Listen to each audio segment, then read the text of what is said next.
আর আমাদের বর্তমান ছেলেদের অভ্যাস হলো মোবাইল হাতে নিয়ে যুদ্ধে নেমে যাইতে, মার মার মার মার, ফ্রি ফায়ার শুরু হয়ে গেল। কথা ঠিক না?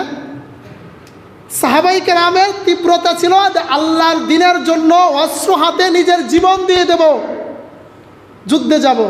আর আমাদের সমাজের পোলাপানে কি করে? এই যুদ্ধই করে। কি করে? যুদ্ধই করে। মাগরিবের পরে যায় দেখবেন, আসরের পরে যায় দেখবেন, এই মার মার মার মার শুরু হয়ে গেছে, এক পাশ ও মারতেছে, ও যুদ্ধ করতেছে, ও ফ্রি ফায়ার যোদ্ধা। আল্লাহ রাব্বুল আলামিন এই সকল অভিশাপ থেকে মুসলিম উম্মাহকে হেফাজত করুক, বলেন আমিন। এদিকে যাইলে সময় লেগে যাবে অনেক। যে কথাটা বলতেছিলাম, বর্তমান সমাজে দেখবেন এই যে ফ্রি ফায়ার যে গেমস শুরু হয়েছে, ফ্রি ফায়ার যে গেমস, আমার দৃষ্টিতে আমি দেখছি মদ খাওয়া কি বলেন তো? হারাম। মদ খাওয়া হারাম, শরীরের জন্য ক্ষতিকর না?